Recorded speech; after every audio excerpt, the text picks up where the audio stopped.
Prasannan Center for Human Empowerment, NSS, NCC, IQAC ഒന്നിച്ചു നടത്തുന്ന world war second and India's freedom എന്ന വിഷയത്തെക്കുറിച്ചുള്ള ടോക്കിലേക്ക് എല്ലാവർക്കും സ്വാഗതം. ആദ്യമായി സ്വാഗത പ്രസംഗത്തിനായി NSSന്റെ കോഓർഡിനേറ്ററും മടത്തിലാശാൻ സെന്റർ ഫോർ ഹ്യൂമൻ എംപവർമെന്റിന്റെ കോർഡിനേറ്ററുമായ ഡോക്ടർ വിപിൻ കെ വർഗീസ് സാറിനെ ക്ഷണിക്കുന്നു. യോഗാധ്യക്ഷൻ ബഹുമാനപ്പെട്ട സജിമോൻ സാർ, നമ്മുടെ മുഖ്യാതിഥി പ്രസന്നൻ സാർ, യോഗത്തിൽ പങ്കെടുക്കുന്ന അധ്യാപകരെ, വിദ്യാർത്ഥികളെ, മടത്തിലാശാന്റെ ആഭിമുഖ്യത്തിൽ ഒരു വർഷമായി നമ്മൾ ഭാരതീയം എന്ന സീരീസിൽ നിരവധി പ്രോഗ്രാമുകൾ നടത്തി വരികയാണ്. ഏകദേശം 35-ലധികം പ്രോഗ്രാമുകൾ നമ്മൾ ഈ സീരീസിൽ നടത്തി കഴിഞ്ഞിരിക്കുകയാണ്. ഭാരത സ്വാതന്ത്ര്യവുമായി ബന്ധപ്പെട്ടും സ്വാതന്ത്ര്യാനന്തര ഭാരതവുമായി ബന്ധപ്പെട്ടും ഒക്കെയുള്ള നിരവധി വിഷയങ്ങൾ നമ്മൾ ചർച്ച ചെയ്തു. ഇന്ത്യൻ സ്വാതന്ത്ര്യ ലബ്ധിയുടെ തൊട്ട് മുമ്പുള്ള ഒരു സുപ്രധാന സംഭവമാണ് ലോകത്തെ മുഴുവൻ വളരെ വേദനയിലേക്കും ദുഃഖത്തിലേക്കും തകർച്ചയിലേക്കും ഒക്കെ നയിച്ച ഒരു സംഭവമാണ് രണ്ടാം ലോകമഹായുദ്ധം. രണ്ടാം ലോകമഹായുദ്ധത്തെ തുടർന്നാണ് ഇന്ത്യയുടെ സ്വാതന്ത്ര്യം ലഭ്യമാകുന്നത്. അതുകൊണ്ട് തന്നെ രണ്ടാം ലോകമഹായുദ്ധവും ഇന്ത്യൻ സ്വാതന്ത്ര്യവും തമ്മിൽ വളരെയധികം അഭേദ്യമായ ഒരു ബന്ധമുണ്ട്. ഈ ഒരു ബന്ധത്തെ കുറിച്ച് വളരെ ആഴത്തിൽ പഠിക്കുകയും അതിനെക്കുറിച്ച് രണ്ട് രചിക്കുകയൊക്കെ ചെയ്യുന്ന വ്യക്തിയാണ് ബഹുമാനപ്പെട്ട പ്രസന്നൻ സാർ. അതുകൊണ്ടാണ് അദ്ദേഹത്തെ ഉൾപ്പെടുത്തിക്കൊണ്ട് നമ്മൾ ഒരു പ്രഭാഷണം ഇവിടെ ക്രമീകരിക്കുന്നത്. ഞാൻ എന്റെ കർത്തവ്യത്തിലേക്ക് കടക്കുകയാണ്. ഇന്നത്തെ യോഗത്തിന് അധ്യക്ഷത വഹിക്കുന്ന ബഹുമാനപ്പെട്ട സജിമോൻ എബ്രഹാം സാറാണ്. സാറ് മഹാത്മാഗാന്ധി സർവകലാശാലയിലെ സ്കൂൾ ഓഫ് മാനേജ്മെന്റിലെ പ്രൊഫസറും യൂണിവേഴ്സിറ്റി സെന്റർ ഫോർ ഇന്റർനാഷണൽ കോർപ്പറേഷന്റെ ഓണററി ഡയറക്ടറുമാണ്. കമ്പ്യൂട്ടർ മേഖലയിൽ നിരവധി ബിരുദങ്ങൾ കരസ്ഥമാക്കി അദ്ദേഹം ഏറ്റവും ന്യൂ ജനറേഷൻ ടോപ്പിക്കുകളായ ടോപ്പിക്കുകൾ വിശേഷിപ്പിക്കുന്ന ഡേറ്റ മൈനിങ് ഉൾപ്പെടെയുള്ളവ സ്പെഷ്യലൈസ് ചെയ്യുന്ന ബഹുമാനപ്പെട്ട സജിമോൻ സാർ നമ്മുടെ യോഗത്തിന് അധ്യക്ഷത വഹിക്കാമെന്ന് സമ്മതിച്ചിരിക്കുകയാണ്. ബഹുമാനപ്പെട്ട സജി സാറിനെ ഏറ്റവും സന്തോഷത്തോടെ ഈ യോഗത്തിലേക്ക് സ്വാഗതം ചെയ്യുന്നു. ഇന്നത്തെ പ്രോഗ്രാമിൽ മുഖ്യ പ്രഭാഷണം നിർവഹിക്കുന്നത് ദ വീക്കിന്റെ ഡൽഹി സീനിയർ കോർഡിനേറ്റിംഗ് എഡിറ്ററായ പ്രസന്നൻ സാറാണ്. പ്രസന്നൻ സാർ ഞാൻ മുമ്പേ സൂചിപ്പിച്ച പോലെ second world war and India's freedom എന്ന വിഷയത്തെ കുറിച്ച് സമീപകാലത്ത് ഒരു പുസ്തകം തന്നെ എഴുതിയുണ്ടായി. മലയാള മനോരമ ദിനപത്രം നിങ്ങൾ വായിക്കുകയാണെങ്കിൽ അതിനകത്ത് വിദേശകാര്യം, അതുകൂടാതെ ഡിഫൻസ്, പ്രതിരോധ മേഖല, ഇതിനെക്കുറിച്ചുള്ള വളരെ ആഴത്തിലുള്ള നിരവധി ലേഖനങ്ങൾ മലയാള വായനക്കാർക്കും വീട്ടിലൂടെ ഇംഗ്ലീഷ് വായനക്കാർക്കും ലഭ്യമാക്കിയ ഒരു മാധ്യമരംഗത്തെ ഉയർന്ന ഒരു വ്യക്തിത്വമാണ് ബഹുമാനപ്പെട്ട പ്രസന്നൻ സാറിൻ്റെത്. അദ്ദേഹത്തെ നമ്മുടെ ഈ പ്രോഗ്രാമിൽ ലഭിച്ചു എന്നുള്ളത് ഏറ്റവും വലിയൊരു സന്തോഷമാണ്. ബഹുമാനപ്പെട്ട പ്രസന്നൻ സാറിനെ ഏറ്റവും ആദരവോടെ ഈ യോഗത്തിലേക്ക് സ്വാഗതം ചെയ്യുന്നു. ഈ യോഗത്തിൽ എത്തിച്ചേർന്നിരിക്കുന്ന എല്ലാ അധ്യാപകരെയും വിദ്യാർത്ഥികളെയും ഒറ്റ വാക്കിൽ സ്വാഗതം ചെയ്തുകൊണ്ട് ഞാൻ എന്റെ വാർത്ത ചൊല്ലുന്നു. Thank you sir. University centre for international കോഓപ്പറേഷന്റെ ഓണററി ഡയറക്ടറും മഹാത്മാഗാന്ധി യൂണിവേഴ്സിറ്റിയിലെ പ്രൊഫസറും 25 വർഷത്തെ അധ്യാപന അനുഭവമുള്ള ഇദ്ദേഹം ഇപ്പോൾ database and data mining, data management, stream analysis, business analyst എന്നിവയിൽ റിസർച്ച് ചെയ്യുന്നു. ഏറ്റവും ആദരപൂർവ്വം ഡോക്ടർ സജിമോൻ എബ്രഹാം സാറിനെ അധ്യക്ഷ പ്രസംഗത്തിനായി ക്ഷണിക്കുന്നു.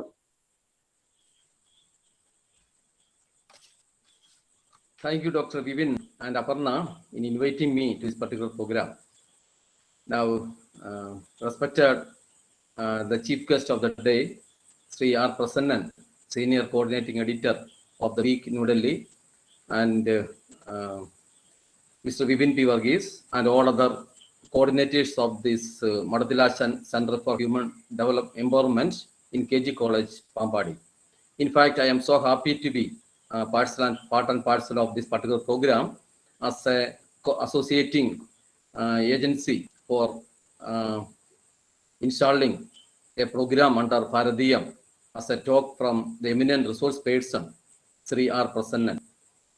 So I congratulate Dr. Bibin K. Varghese and his team in organizing many programs in memory of Marthilashan Sri C.G. Raman Pillai, who imparted light of knowledge to several generations and generously contributed his property to the management of KG College for establishing several education institutions.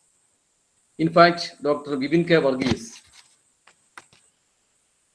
is doing a wonderful job in this, including associating with the University Center for International Cooperation, UCIC, under Mahatma Gandhi University.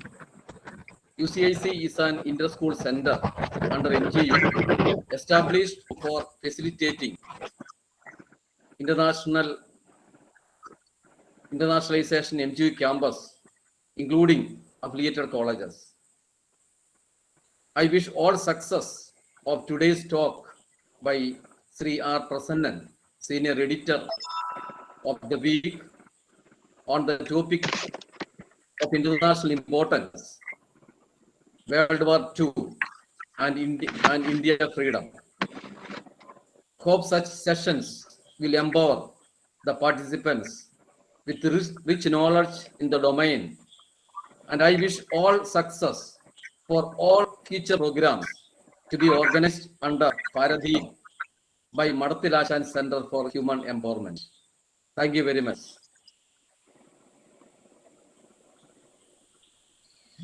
Thank you, sir.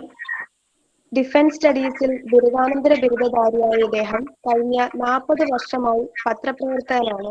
പ്രതിരോധവും ദേശസുരക്ഷയും വിദേശ നയം, രാഷ്ട്രീയം, നിയമം, ഭരണഘടനാ കാര്യങ്ങൾ, ശാസ്ത്രം, ആനുകാലിക കാര്യങ്ങൾ എന്നിവയിൽ അദ്ദേഹം ഡൽഹിയിൽ നിന്നും കഴിഞ്ഞ 31 വർഷമായി ദ വീക്കിലും മലയാള മനോരമയിലും എഴുതുന്നു.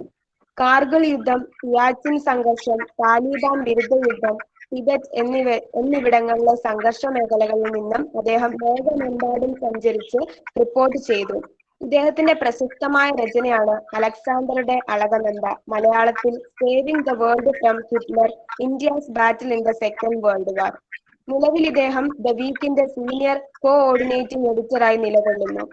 ഇദ്ദേഹം ദ വീക്കിൽ PMO ബീറ്റ് എന്ന പേരിൽ ഒരു ജനകീയ കോളം എഴുതുന്നു. World war second and India's freedom എന്ന വിഷയത്തെ കുറിച്ച് സംസാരിക്കാൻ നമുക്ക് ഏറ്റവും അനുയോജ്യമായ വ്യക്തിയാണ് കിട്ടിയിരിക്കുന്നത്. ഏറ്റവും ആദരപൂർവ്വം ശ്രീ ആർ പ്രസന്നൻ സാറിനെ മുഖ്യ പ്രഭാഷണത്തിനായി ക്ഷണിക്കുന്നു. Thank you, Aparna. Yes, yeah. And good evening, professors, members of the faculty, and dear students. It's a very exciting evening because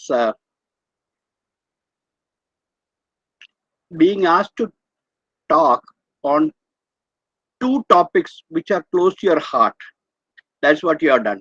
Because I have a fascination for, or I have a passion for defense and military matters, because as you were told, I postgraduated in defense studies, but I also have a passion for history. So now you have asked me to combine these two passions and give a talk. So that's why, I mean, usually one does not get this kind of a privilege to talk on two related topics, but both of your close to your heart. So I'm very happy about it, and I also congratulate the college, the KG College Pampadi, and also the persons behind the who are the planners in Bharatheeyam Center for Human Development for organizing this talk, which is very appropriate because we are in the 75th anniversary of our independence, and year before last was the 75th anniversary of the Second World War. Now this topic, why many people, I'll come to the topic now. Should I speak in Malayalam or English or both? Okay, I'll mix both. ഈ വിഷയം ഇത് പലർക്കും പൊതുവെ തോന്നുന്ന ഇതിന് തമ്മിൽ ബന്ധമില്ലാത്ത കാര്യങ്ങളാണ്. കാരണം സെക്കൻഡ് വേൾഡ് വാർ ഒരു വശത്തൂടെ നടക്കുന്നു, ഫ്രീഡം മൂവ്മെന്റ് മറുവശത്തൂടെ നടക്കുന്നു.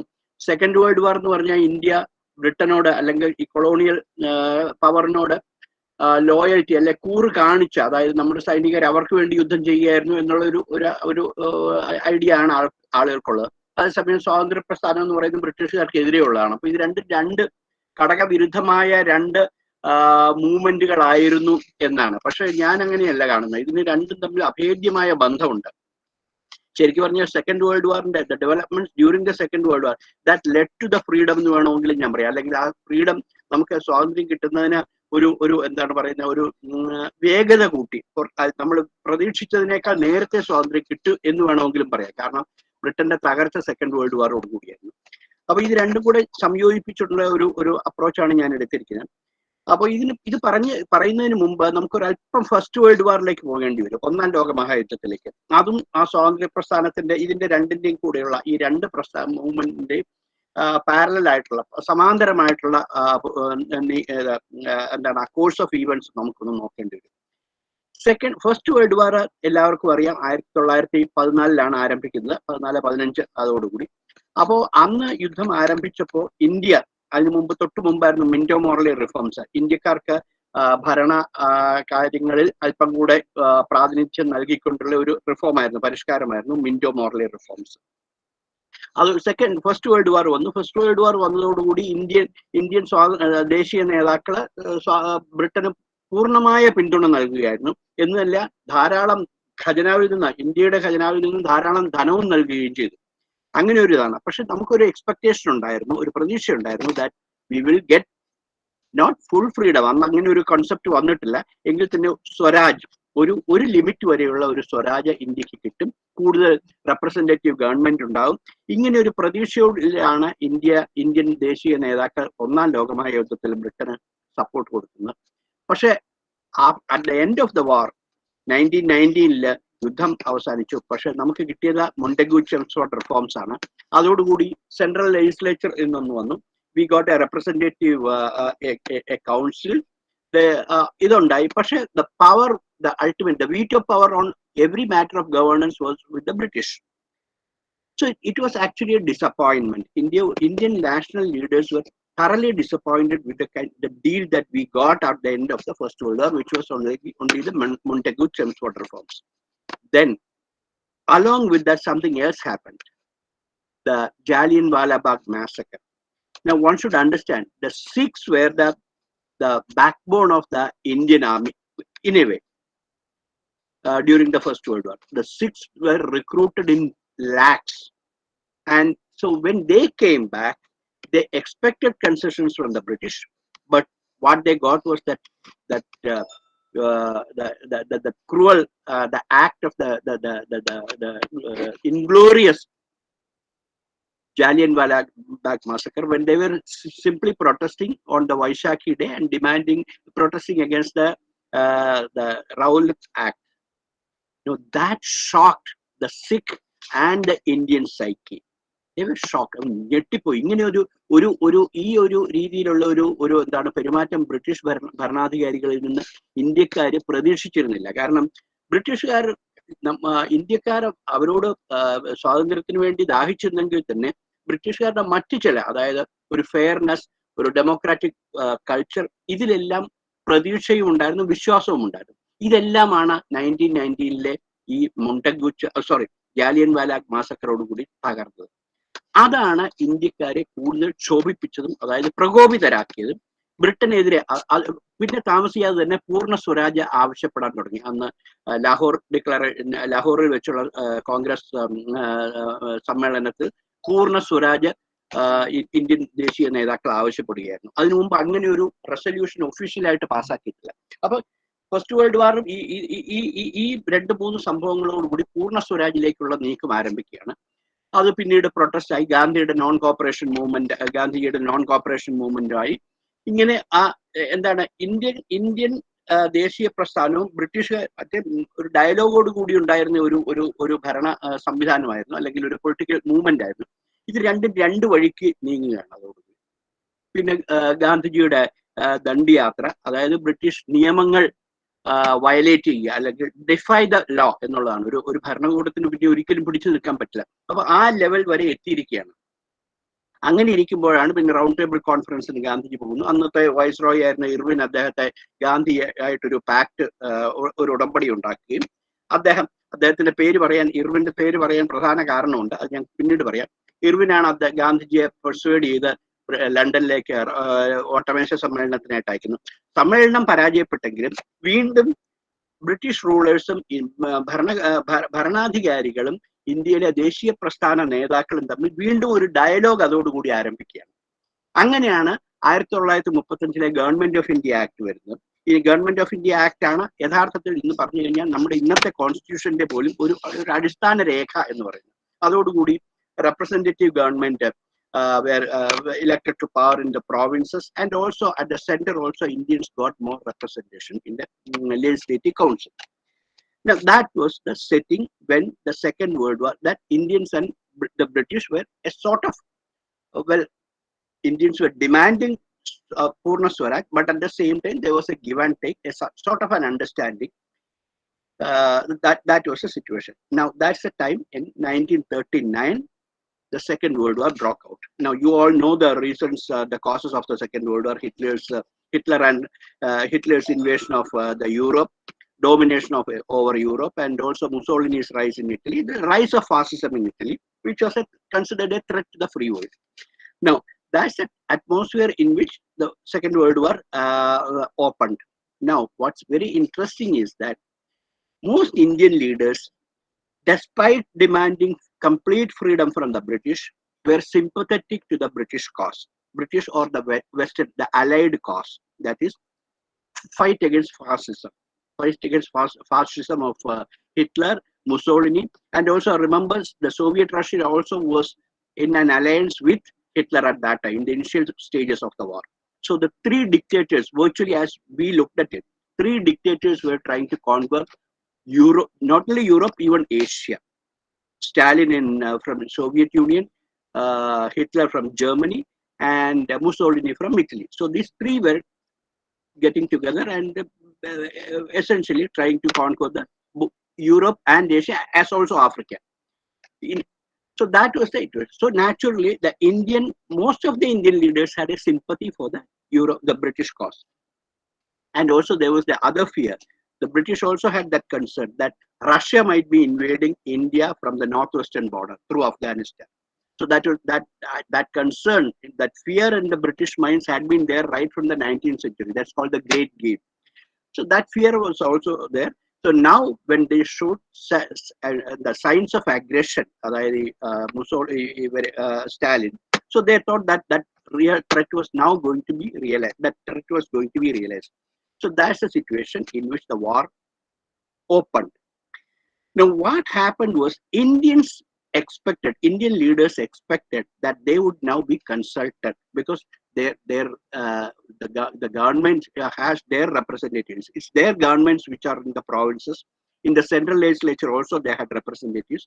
So they expected to be consulted, and they expected that Britain would give them Purna Swaraj before the war, and so India could then cooperate with the British war effort. അതായത് അവര് നമുക്ക് സ്വാതന്ത്ര്യം തരും, സ്വരാജ് നൽകും, നമ്മൾ പകരമായി ബ്രിട്ടന്റെ വാർ എഫേർട്ടിനെ, യുദ്ധത്തിന് നമ്മൾ പിന്തുണയ്ക്കുകയും ചെയ്യും. അങ്ങനെ ഒരു ഇന്ത്യയെ, അപ്പൊ ആവശ്യപ്പെട്ടിരുന്ന ഡൊമിനിയൻ സ്റ്റേറ്റസ് ആണ് ഇന്ത്യ അന്ന് വരെ. ഈ ഡൊമിനി, അതായത് കാനഡയ്ക്കും ഓസ്ട്രേലിയയ്ക്കും ഒക്കെയുള്ള, അവരും ബ്രിട്ടന്റെ കീഴിലായിരുന്നു, അതായത് ബ്രിട്ടീഷ് കോമൺവെൽത്തിന്റെ ഭാഗമാണ്. അതേ സ്റ്റേറ്റസ് ഇന്ത്യക്കും ലഭിക്കും എന്നുള്ള ഒരു പ്രതീക്ഷയായിരുന്നു. പക്ഷേ അന്നത്തെ viceroy Lord Linlithgow, without consulting the Indian leaders, he declared war. He declared war. Declared full support to the British war effort and no promise of self-government in any manner. When they pressed for him, he simply promised that it can be considered after the war. No, that was not something that Indian leaders were satisfied with. That's where the parting of ways began. But now what we have to remember is, yes, Indian leaders insisted that they should be given freedom. India should be given freedom. In return, India would support the war effort. And Britain refused that.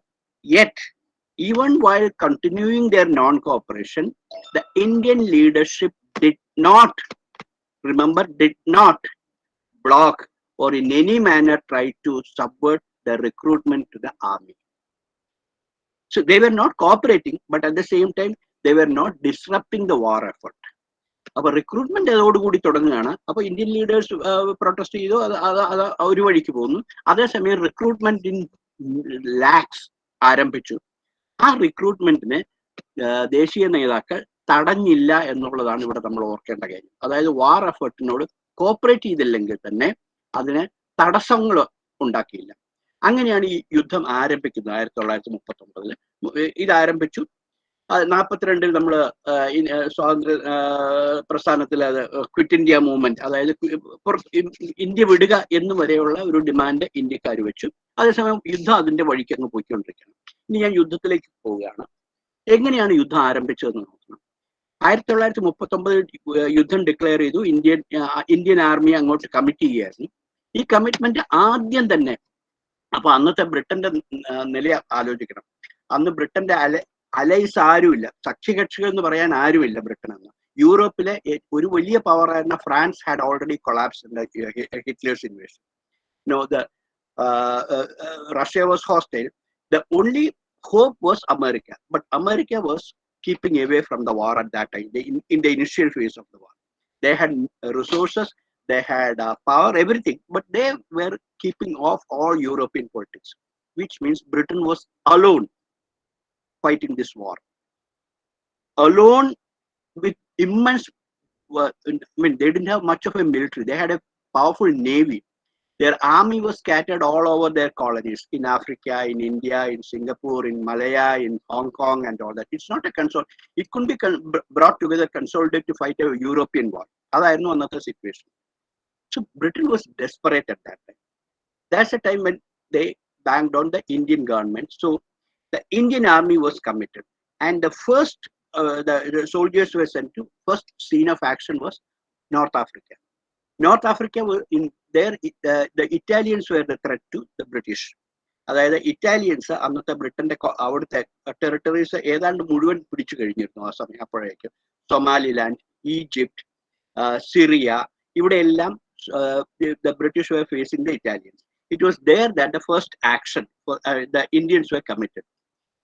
ഇവിടെ ഒരു operation compass എന്നാണ് അതിന്റെ പേര്. ആ operation was immensely successful, and that was successful mainly because of the 2 Indian divisions which were committed. ഒരു division എന്ന് പറഞ്ഞു കഴിഞ്ഞാൽ ഏതാണ്ട് ഒരു 3000-4000 ആളുകൾ ഉണ്ടാവും. അങ്ങനെ 2 ഇന്ത്യൻ ഡിവിഷൻസ് ആണ് അവിടെ നോർത്ത് ആഫ്രിക്കയിൽ പോയി ഫൈറ്റ് ചെയ്യുക. ബ്രിട്ടനോടൊപ്പം ബ്രിട്ടീഷ് ആർമി ഉണ്ടായിരുന്നു, ഓസ്ട്രേലിയൻസ് ഉണ്ടായിരുന്നു. സോ ഇവര് ഇറ്റാലിയൻസിനെ റെസിസ്റ്റ് ചെയ്യുകയും, and remember, they not only resisted, they defeated the Italians. The Italian viceroy in North Africa surrendered to the Indian army, not to the British army. He surrendered to the Indian army. Don't forget that. Many people think that we were just fighting under the British. No. Indian army was an independent entity of its own, and of course, most of the commanders were the British, but at the same time, the troops were Indian, and it was the Indian army that defeated the Italians in North Africa. In North Africa, in the first action. The second action that was happening was, most of you might have heard of General Rommel, Germany's the brightest general എന്ന് പറയുന്ന ഒരു celebrated general ആണ്. And the British were fighting it very hard to defeat him, and he was conquering most of the West Africa area. Then when the British army was committed, again it was the Indian troops who aided the British, and the victory in the battle of El Alamein എന്നാണ് പറയുന്നത്. ആ ബാറ്റിൽ it was the Indian army that helped. Of course, I won't say the credit should go fully to Indian army, and unlike in the case of defeating the Italians, Rommel was defeated partly because of the help from the Indian army. Now that turned the tide of the war. അതുവരെ Britain തോറ്റ് നിൽക്കുകയായിരുന്നു. ഈ L അലാമീൻ ബാറ്റിലാണ് ആദ്യത്തെ British victory എന്ന് പറയാവുന്നത്. അപ്പൊ ഇത് സംഭവിക്കുന്ന സമയത്ത് വേറെ 2 കാര്യങ്ങളും കൂടെ സംഭവിച്ചു. ഒന്ന്, യൂറോപ്പില് ഹിറ്റ്ലറുടെ താല്പര്യങ്ങൾ ആഫ്രിക്കയിൽ നിന്ന് മാറി. അദ്ദേഹം അതുവരെ ഈ ഇറ്റാലിയൻസിനെ ഹെൽപ്പ് ചെയ്യുന്നുണ്ടായിരുന്നു. അവിടെ നിന്ന് മാറി റഷ്യൻ ഫ്രണ്ടിലേക്കായി. ഈ attack Russia. So when he attacked Russia, Stalin, naturally they became enemies. Now enemy is friend. So then it became a new ally. The British got a new ally, that was Russia. But then the point was that Russia was being defeated. The German armies, the Russians didn't have the capacity or the military machine to resist the German onslaught. The German army, just wheeled into Russia, defeating nearly 5 lakh soldiers were killed in that war. The Russians were soldiers, looting, and of course the Russians were merely withdrawing almost up to the outskirts of Moscow and Stalingrad and Leningrad. ഈ 3 cities സീജിലായി. അപ്പോഴേക്കും, so the Russians now needed help. The help mainly what? റഷ്യക്ക് ഒരുപാട് oil resources ഉണ്ടായിരുന്നു. ഈ oil resources മിക്കവാറും ഉള്ളതെല്ലാം ജർമ്മനിയുടെ കയ്യിലായി പോയി അപ്പോഴേക്കും. So they desperately needed oil to continue the fight. Now the Russians and the British then planned an Anglo-Soviet, it's called the Anglo-Soviet invasion of Persia. The Anglo-Soviet invasion of Persia എന്നൊക്കെ പറയും. Anglo-Soviet എന്നൊക്കെ പറഞ്ഞാൽ British and Soviet. The army was Indian, not British army. It was the Indian command that was given the charge or the responsibility to secure oil from Persia. It was a brilliant operation by the Indian army. In about 2 or 3 days, they occupied Persia, secured the oil. Now, the other problem is that securing oil is one thing. You have to take this oil all the way from Persia up to the Russian front. It's farther in the north. More than, I don't remember now, 2,000 or 3,000 kilometers, no roads or anything like that. Or within weeks, they built the logistic line, the Indian army, and began supplying oil to the Russian front. Now remember, even those who are considered the Indian army had played a major role had forgotten this part. They all think that Indians had no role in the Russian front. No, Indians had a role even in the Russian front also. Other ഒരു വശം. Simultaneously, മറ്റൊന്നുകൂടെ സംഭവിച്ചു. Simultaneously, തൊട്ടു പിന്നാലെ, the Japanese, who were keeping off all this, they attacked Pearl Harbor, that is a American harbor in the Pacific. So that brought in Japan also into the war. Now it became a triple axis, that is Japan, Germany, and Italy on the one side, the British, the Americans, and all of us, Indians and their empire on this side. Now that's യുദ്ധത്തിന്റെ ആ picture അതോടുകൂടി മാറ്റി. കാരണം Japan, America, എല്ലാവരും pearl ഹാർബറെ ഓർക്കാറുള്ളൂ. അതാണ് ഈ യുദ്ധത്തിന്റെ ഇന്നു വരെയുള്ള ഇതിന്റെ നറേറ്റീവ് എല്ലാം ഒരു യൂറോപ്യൻ അല്ലെങ്കിൽ അമേരിക്കൻ പോയിന്റ് ഓഫ് വ്യൂവിൽ പറയുന്നത് കൊണ്ടാണ് അങ്ങനെ. ജപ്പാൻ അറ്റാക്ക് ചെയ്ത് ഒപ്പം തന്നെ ഹോങ്കോങ്, അവിടെ ഇന്ത്യൻ ആർമി ആയിരുന്നു. മലയ, അവിടെ ഇന്ത്യൻ ആർമി ആയിരുന്നു. ഇതൊക്കെ ബ്രിട്ടീഷ് ടെറിട്ടറിയാണ്. സിംഗപ്പൂർ, അത് ഇന്ത്യൻ ആർമി ആയിരുന്നു. ബർമ, ഇതെല്ലാം ഒരുമിച്ച് അവർ അറ്റാക്ക് ചെയ്തു. Which means it was Indian lives were at stake in that war at that time. Suddenly, അതുവരെ നമുക്കും ഇന്ത്യക്കാർക്കും ഒരു ഡിസ്റ്റന്റ് വാർ ആണ്, എവിടെയോ നമ്മൾ അവിടെ പോയി ഫൈറ്റ് ചെയ്യുക. ഇപ്പൊ നമ്മൾ ഉള്ളിടത്തേക്ക് എനിമി, അതായത് ജപ്പാൻ വരികയാണ്. And we were facing defeats everywhere. We means the British and us. In Hong Kong, we were routed. Malaya, it was an invasion. Borneo, we couldn't hold on. Singapore fell. The fall of Singapore would go to British Empire. Singapore was considered the eastern front of the eastern gate of the British Empire. And it was the Indian army there. When Singapore fell, it was clear that the British Empire was going to end. And that the sun sets on the sun never sets on the empire. Allah. കിഴക്കുന്നു തന്നെ സൂര്യൻ അസ്തമിച്ചു വരികയാണ്. കിഴക്കുള്ള അവരുടെ out gate, അവരുടെ eastern gate, അവിടെയാണ് അത് വീണ് കഴിഞ്ഞു. ഇനി ബ്രിട്ടന് പിടിച്ചു നിൽക്കാൻ പറ്റില്ല, ഏതാണ്ട് ഉറപ്പായി.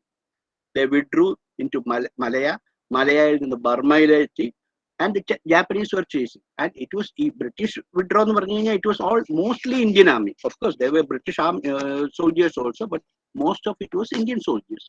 They were withdrawing in Burma, and this army, the British or the Indians, were never trained in jungle warfare. Japanese were adapted the jungle warfare, so they could not even no fighting chance, I tell you. So they had to withdraw from Burma. I mean, suffering losses.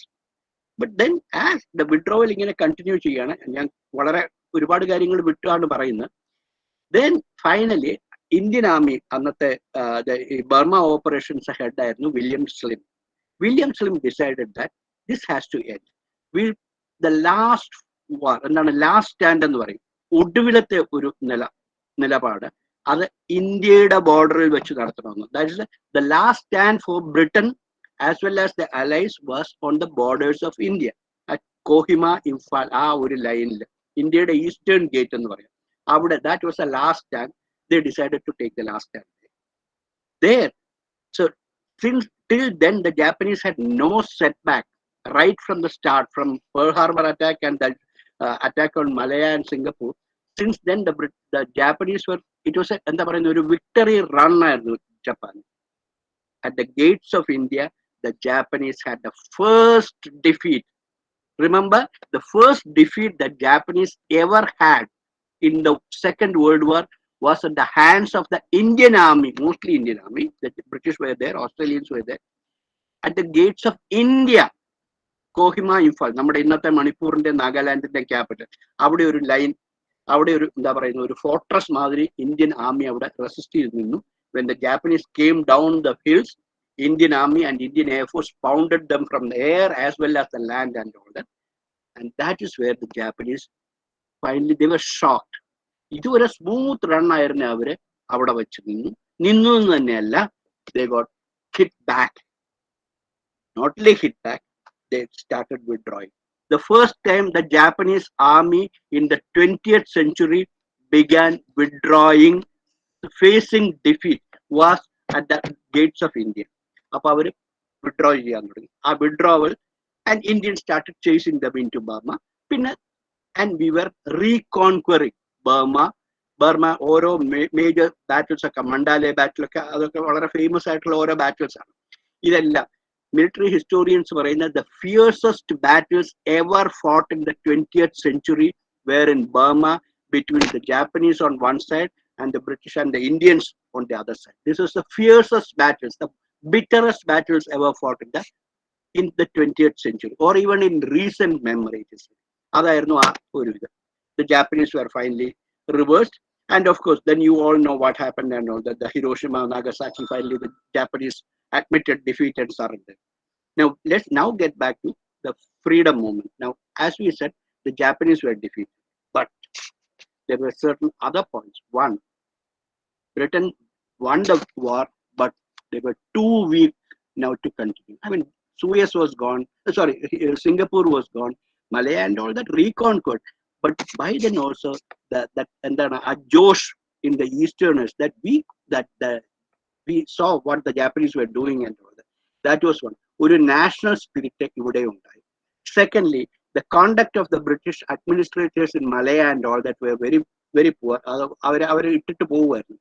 ഇതോടുകൂടി തന്നെ basically യുദ്ധം ജയിച്ചെങ്കിലും ബ്രിട്ടനെതിരെയുള്ള sentiments stronger ആകുകയായിരുന്നു. പിന്നെ മറ്റൊന്നുകൂടി ഉണ്ടായിരുന്നു, INA. Don't forget that. ഇന്ത്യയിലെ ദേശീയ നേതാക്കൾ എല്ലാവരും ബ്രിട്ടനെ support ചെയ്യുകയല്ല എന്ന് പറഞ്ഞാൽ ആ മോറൽ സപ്പോർട്ട് ഉണ്ടായിരുന്നില്ല. എല്ലാവർക്കും അറിയാവുന്നതാണ് സുഭാഷ് ചന്ദ്രബോസിന്റെ കഥ. അദ്ദേഹം ഇവരുമായിട്ട് അഭിപ്രായ വ്യത്യാസം ഉണ്ടാകുകയും കോൺഗ്രസ് നേതാക്കളുമായിട്ട് അദ്ദേഹം പിന്നീട് ജർമ്മനിയിൽ പോയി ഹിറ്റ്ലറെ കാണുകയും അതിനുശേഷം ജപ്പാനുമായിട്ടൊരു സഖ്യം ഉണ്ടാക്കുകയും സിംഗപ്പൂരിൽ ഉണ്ടായിരുന്ന ഇന്ത്യൻ നാട്ടുകാരെയും ഒപ്പം തന്നെ ജപ്പാനുമായിട്ട് ഫൈറ്റ് ചെയ്ത് സറണ്ടർ ചെയ്ത ഇന്ത്യൻ സോൾജേഴ്സിനെ, അതായത് ബ്രിട്ടീഷ് സൈഡിൽ ഉണ്ടായിരുന്ന ഇന്ത്യൻ സോൾജേഴ്സിനെ മറുവശത്തേക്ക് വിളിച്ച് അവരെ റിക്രൂട്ട് ചെയ്തിട്ട് ഒരു INA എന്നൊരു ആർമി ഉണ്ടാക്കുകയും അത് ജപ്പാനുമായിട്ട് സഖ്യത്തിലായി ജപ്പാനോടൊപ്പം ഫൈറ്റ് ചെയ്ത് ബ്രിട്ടീഷുകാരെ അല്ലെ ബ്രിട്ടീഷ് ഇന്ത്യൻ ആർമിയെ ഫൈറ്റ് ചെയ്തുകൊണ്ട് നമ്മുടെ അവരും ഒപ്പം ഈ കോഹിമ ഇംഫാൽ ലൈൻ വരെ എത്തി. And they were also finally push back and they had to surrender along with the Japanese. ആ ഒരു ഇത് അറിയാവുന്നതാണ്. പക്ഷെ പലരും ചോദിക്കും, ഇപ്പൊ ഒരുപാട് കഥകൾ വരുന്നുണ്ട്, അതാണ് ബ്രിട്ടന്റെ പരാജയത്തിലേക്ക്. അത് ഞാൻ അതിനോട് യോജിക്കുന്നില്ല. പക്ഷെ മറ്റൊന്നുണ്ടായത്, INAയുടെ റോള് യുദ്ധത്തിന് ശേഷമായിരുന്നു. ഈ സറണ്ടർ ചെയ്ത INA സോൾജേഴ്സിനെ ഇവിടെ അറസ്റ്റ് ചെയ്ത് കൊണ്ടുവന്ന് ഇന്ത്യയിലെ ഇവിടെ റെഡ് ഫോർട്ടിലും മറ്റു പല പ്രിസണേഴ്സ് ഓഫ് വാർ ക്യാമ്പിലായിരുന്നു. അവരെ പ്രോസിക്യൂട്ട് ചെയ്യാനും അവരെ പ്രിസണർ ഓഫ് വാർ ആയിട്ടല്ല, അവർക്ക് രാജ്യദ്രോഹ കുറ്റം ചുമത്തി അവരെ വിചാരണ ചെയ്യാനുള്ള ഒരു നീക്കം ഉണ്ടായി. അത് ഇന്ത്യയിൽ, കാരണം ഇന്ത്യ ഒന്നും നമ്മൾ മറക്കരുത്, INAയുടെ കോണ്ടക്ട്, അതായത് ജപ്പാനും ജർമ്മനിയോടും കൂടി ചേർന്നത് ശരിയാണോ തെറ്റാണോ എന്നുള്ളത് മറ്റൊന്ന്. പക്ഷെ അവരുടെ ദേശസ്നേഹത്തെയും പേട്രിയോട്ടിസത്തെയും ചോദ്യം ചെയ്തു ബ്രിട്ടീഷ്. അവിടെയാണ് അവർക്ക് തെറ്റുപറ്റിയത്. അത് ഇന്ത്യയിലെ എന്താണ് ദേശീയ വികാരം, ആ ഒരു നാഷണൽ ഫീലിംഗ് ആളിക്കത്തിക്കുകയും ഭയങ്കരമായ പ്രൊട്ടസ്റ്റ് ഇന്ത്യയിൽ മുഴുവൻ ഉണ്ടാവുകയും ചെയ്തു. പ്രശ്നങ്ങളാണെന്ന് മനസ്സിലാക്കിയതോടുകൂടി തന്നെ ബ്രിട്ടീഷ് അന്നത്തെ കമാൻഡർ ഇൻ ചീഫ് ക്ലോഡ് ഓക്കിലെ ഇവർക്ക് റെമിഷൻ കൊടുക്കുകയായിരുന്നു. റെമിഷൻ കൊടുത്തു. പക്ഷെ അതോടുകൂടി തന്നെ ആ ഒരു ബ്രിട്ടീഷുകാരെ ഇനി നമുക്ക് വിശ്വസിക്കേണ്ട കാര്യമില്ല എന്നുള്ള ഒരു ദേശീയ നേതാക്കൾക്ക് അതുണ്ടായിരുന്നെങ്കിൽ തന്നെ ഈ പബ്ലിക്കിന് അതുണ്ടായി.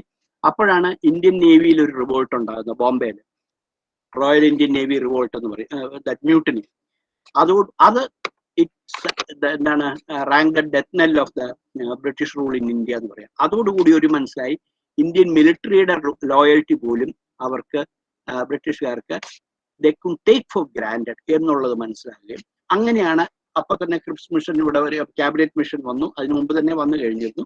ഒരു എന്താണ് ഫ്രീഡത്തിലേക്കുള്ള, അതായത് സ്വാതന്ത്ര്യത്തിലേക്കുള്ള നടപടികൾ എന്താണ് ത്വരിതപ്പെടുത്താൻ ഈ ഫാക്ടേഴ്സ് ഇതെല്ലാം ഉണ്ടായിരുന്നു എന്നുള്ളതാണ്.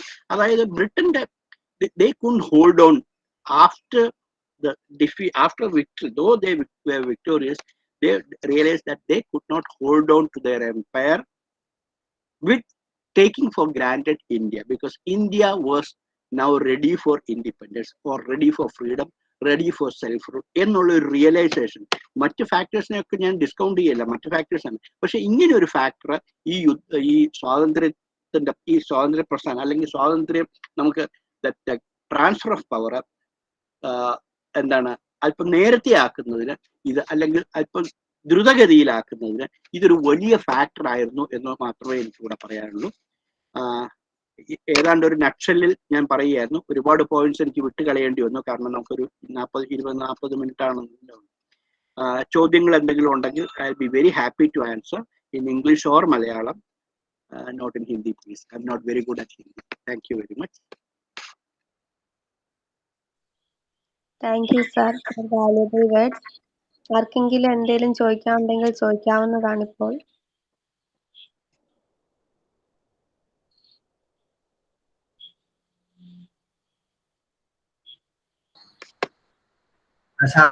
കൃതജ്ഞത രേഖപ്പെടുത്തുന്നതിനായി സാറേ ബിപിനാണ്.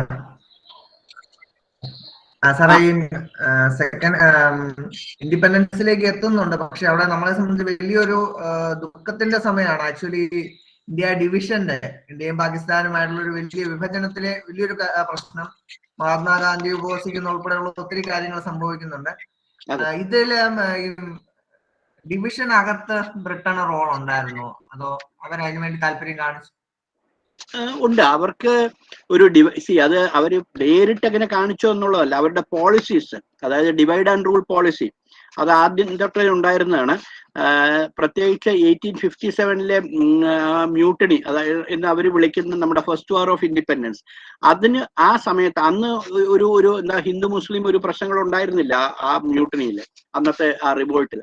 പക്ഷെ അതിനുശേഷമാണ് ബ്രിട്ടീഷുകാർ ഈ ഡിവൈഡ് ആൻഡ് റൂൾ പോളിസി ശരിക്കും പറഞ്ഞാൽ നടപ്പാക്കി തുടങ്ങിയത്. അപ്പൊ അന്ന് ആരംഭിച്ചതാണ് അവരുടെ ഈ വിഭജിക്കുക എന്നുള്ള ഒരു എന്താ പറയുന്നത് കമ്മ്യൂണൽ വിഭജനം അന്ന് തുടങ്ങിയതാണ്.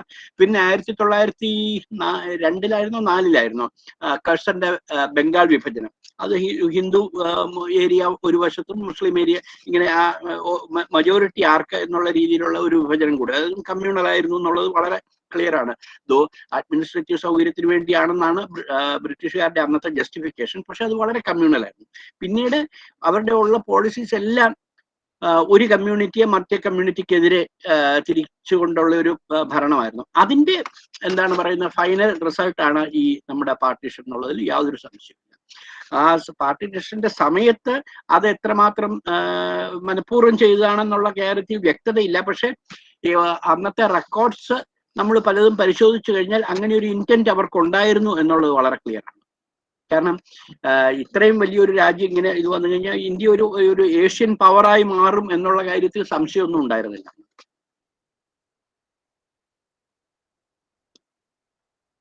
ഞാൻ പറഞ്ഞ കാര്യം ഇതിനകത്ത് അധികം പറയാതെ നമ്മൾ ഈ സബ്ജക്ട് ഇത് രണ്ടുമാണ്, ഇനി 3 എണ്ണം ചേർക്കേണ്ട എന്ന് വെച്ചാണ്. കാരണം യുദ്ധവും പിന്നെ സ്വാതന്ത്ര്യവുമായി.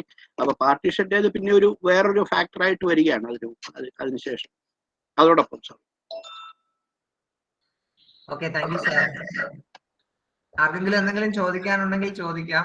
ഇതേക്കുറിച്ച് മാത്രമല്ല, കാരണം ഇന്ത്യയുടെ വിദേശകാര്യ രംഗത്ത് ഏറ്റവും റീസെന്റ് ആയിട്ട് പറഞ്ഞാല് ബ്രിക്സ്, അതായത് ഏറ്റവും പുതിയ ഒരു ഇന്റർനാഷണൽ ഗ്രൂപ്പിംഗ് ആയ Brazil, Russia, India, China and South Africa, BRICS എന്ന് പറയുന്ന ലോകത്തിലെ ഏറ്റവും പുതിയ ഒരു ഇന്റർനാഷണൽ ഗ്രൂപ്പിംഗിനെ കുറിച്ച് പോലും അതിന്റെ നിരവധി സമ്മിറ്റുകൾ പങ്കെടുത്തിട്ടുള്ള ആളാണ് പ്രസന്നൻ സാറ്. അന്നേരം അതുൾപ്പെടെയുള്ള കാര്യങ്ങൾ എന്ത് വേണമെങ്കിലും നിങ്ങൾക്ക് ചോദിക്കാൻ കാണും. വിദേശകാര്യ മേഖലയും പ്രതിരോധ മേഖലയും 2 രംഗത്തും വളരെയധികം കഴിവ് തെളിയിച്ച ആളാണ് പ്രസന്നൻ സാറ്.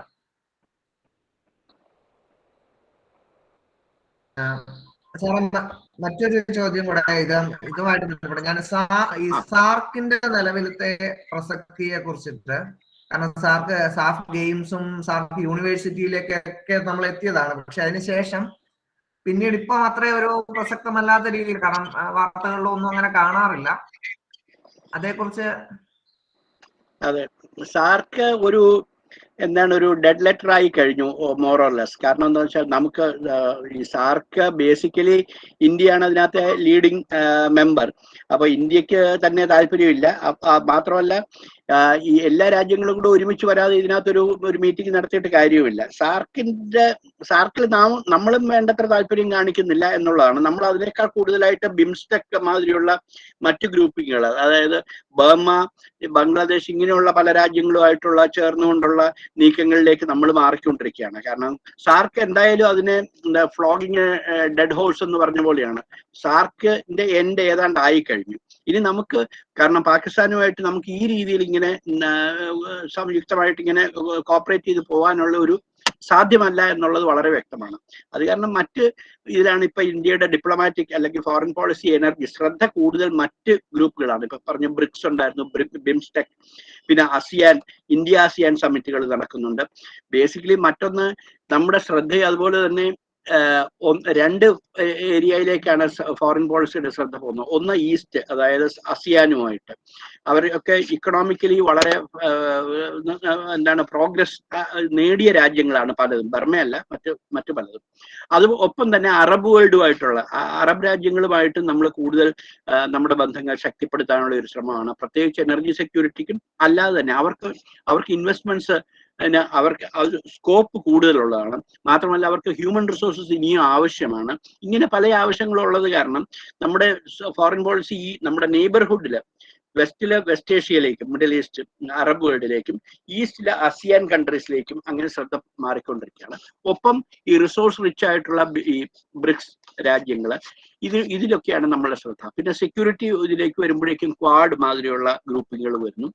ഈ ഒന്നിൽ ഓരോ ഗ്രൂപ്പിൽ മാത്രം ഇൻവെസ്റ്റ് ചെയ്തുകൊണ്ടുള്ള, അല്ലെ ഫോറിൻ പോളിസി ഇൻവെസ്റ്റ് ചെയ്തുകൊണ്ടുള്ള ഒരു നീക്കം സാധ്യമല്ല എന്നുള്ളത്, അല്ലെങ്കിൽ ആ രീതിയിലുള്ള ആ കാലം കഴിഞ്ഞു. ഇന്ത്യക്ക് മാത്രമല്ല മറ്റു രാജ്യങ്ങളും. അപ്പൊ ഫോറിൻ പോളിസി ഒക്കെ ഇപ്പോൾ മൾട്ടിഫേരിയസ് ആയിക്കൊണ്ടിരിക്കുകയാണ്. എല്ലാ ഗ്രൂപ്പിങ്ങുകളുമായിട്ട് നമ്മൾ എൻഗേജ് ചെയ്തുകൊണ്ടിരിക്കണം. അങ്ങനെ ഒരു ഫോറിൻ പോളിസിയിലാണ് ഇപ്പൊ പോയിക്കൊണ്ടിരിക്കുന്നത്. Okay, thank you sir.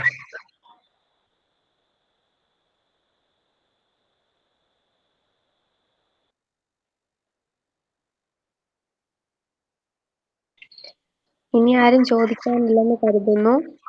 കൃതജ്ഞത രേഖപ്പെടുത്തുന്നതിനായി ഡയാനയെ ക്ഷണിക്കുന്നു. Good evening, one and all. I'm extremely glad to propose the vote of thanks on behalf of everyone present here. A special thanks to our resource person of the day, Shri R. Prasannan sir, Senior Coordinating Editor of the Week, New Delhi. Thank you, sir, for accepting our invitation and to be here with us. Thank you for all this priceless information that you have inculcated onto us. Thank you, sir.